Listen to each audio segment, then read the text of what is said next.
Indonesia dipilih menjadi tempat berkumpulnya para legend. Begini penjelasan lengkapnya. Tegas Shin Tae-yong jawab isu soal Arhan pemain titipan hingga berani bersumpah begini. Pelatih timnas Indonesia untuk SEA Games sudah diumumkan. Erick Thohir banjir kritikan. Orang Belanda terkejut melihat klub baru Justin Hubner tiba-tiba dapat ratusan ribu pengikut dan sebut Indonesia begini.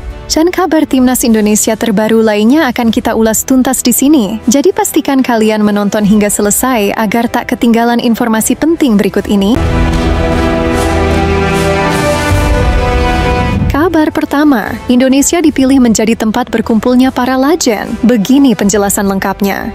Pada tanggal 27 September nanti, Indonesia akan kedatangan para legenda sepak bola. Tepatnya, Stadion Gelora Bung Karno, Senayan, Jakarta, akan menggelar pertandingan El Clasico antara Real Madrid versus Barcelona. Yang mana Real Madrid maupun Barcelona berisi para pemain legendanya seperti Pepe Puyol dan lain-lain. Bahkan mungkin pelatih timnas Indonesia, yaitu Patrick Kluivert, berkemungkinan ikut serta pada pertandingan ini. Harga tiket untuk laga para legenda Real Madrid versus Barcelona sendiri belum dipublikasikan. Akan tetapi, terlepas dari itu semua ini adalah kesempatan bagi Indonesia untuk memperlihatkan diri kepada dunia, mengingat semua mata pasti akan tertuju pada laga ini. Ya semoga kita sebagai tuan rumah bisa melaksanakan laga ini dengan baik ya teman-teman, agar Indonesia makin mendunia. Kabar selanjutnya, pelatih timnas Indonesia untuk SEA Games sudah diumumkan. Erick Thohir banjir kritikan. Kalian pasti sudah mengetahui bahwa PSSI kemarin mengadakan preskon bersama awak media, yang mana PSSI juga mengumumkan bahwa proses Mauro Zylstra sudah disetujui Presiden dan akan segera proses.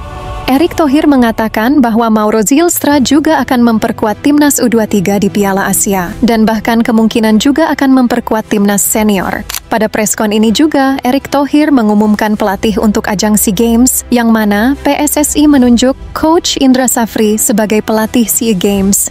Di sini Erick Thohir mengatakan bahwa keputusan ini sudah melalui pertimbangan yang matang, serta Erick Thohir mengatakan bahwa kita tidak boleh melupakan pahlawan. Kata kita tak boleh melupakan pahlawan yang dilontarkan Erick Thohir rupanya mendapatkan kritik dari kebanyakan fans timnas di media sosial. Para fans menilai perkataan ini kurang tepat dilontarkan Bapak Erick Thohir, mengingat Coach Shin Tae-yong juga merupakan pahlawan bagi sepak bola Indonesia, yang mana Shin Tae-yong berhasil mencetak beberapa sejarah untuk sepak bola Indonesia. Para fans menilai, seharusnya Shin Tae-yong juga tak boleh dilupakan karena dia juga pahlawan sama seperti Indra Safri. Akan tetapi, faktanya Shin Tae-yong justru diberhentikan, tulis beberapa komentar para fans di media sosial.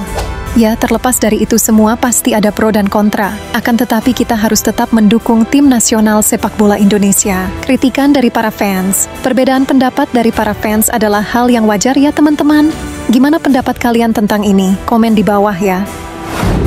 Kabar selanjutnya, tegas Shin Tae-yong jawab isu soal Arhan pemain titipan hingga berani bersumpah begini.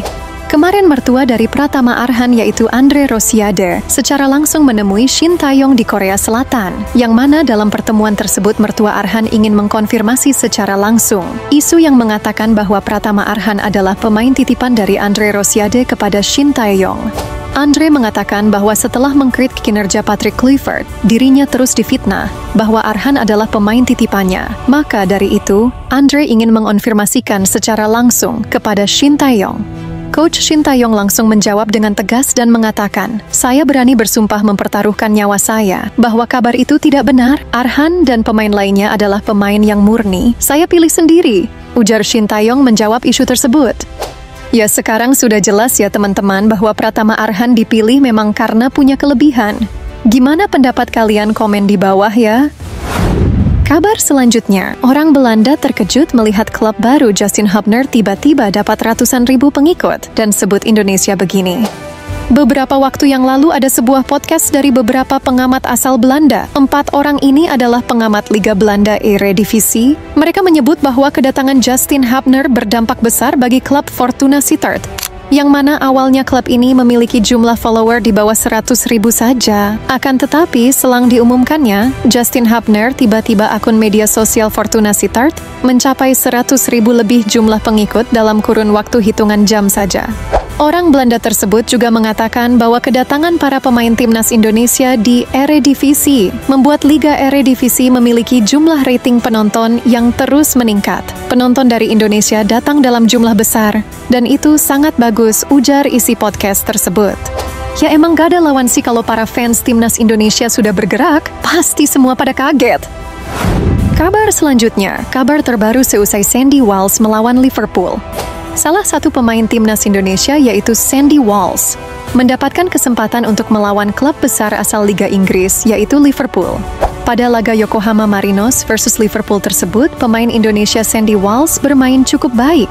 Bahkan seusai pertandingan salah satu pemain Liverpool mengajaknya bertukar jersey. Yang mana ini adalah kabar baik bagi kita semua karena pemain timnas Indonesia semakin dikenal.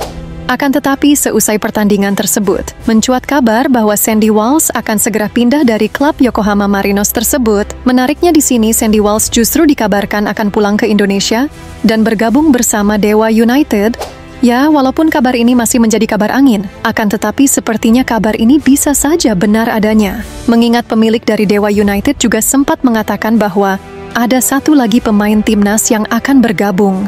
Jika kabar Sandy Walsh bergabung ke Dewa United ternyata benar. Gimana pendapat kalian? Silahkan komentar di bawah ya. Kabar selanjutnya, pelatih Vietnam Kim Sang-sik minta maaf kepada supporter Indonesia. Seperti yang sudah kita ketahui bahwa pelatih Vietnam Kim Sang-sik berperilaku tidak baik pada partai final Piala AFF U23 yang lalu. Saat itu pelatih Vietnam Kim Sang-sik dinilai sebagai provokator pada laga tersebut. Kim Sang-sik beserta ofisial Vietnam terlihat sengaja mengganggu lemparan Robbie Darwish yang mengakibatkan terpancingnya emosi dari para ofisial timnas Indonesia. Bahkan saat itu, seusai pertandingan Coach Gerald van den Berg menolak berjabat tangan dengan pelatih Vietnam tersebut. Selang beberapa hari, pelatih Vietnam meminta maaf kepada supporter Indonesia. Dirinya mengaku bahwa laga tersebut berjalan sangat panas. Jadi dirinya mengaku hal itu mempengaruhi tensinya saat itu. Kim Sang-sik berjanji hal semacam itu tidak akan terjadi lagi, ujar pelatih Vietnam tersebut. Kalau Mimin kurang percaya sih. Mana ada Vietnam gak bakal kaya gitu lagi. Jelas-jelas Vietnam dari dulu memang seperti itu. Jadi ya apa yang bisa diharapkan ya teman-teman? Pelatihnya ngalangin. Pelatihnya mau ngalangin. Jangan lupa subscribe channel ini agar kalian senantiasa mendapatkan kabar terbaru seputar perkembangan timnas Indonesia. Semoga info-info tadi bermanfaat. Sehat selalu teman-teman dan sampai jumpa lagi di video selanjutnya. Terima kasih sudah menonton.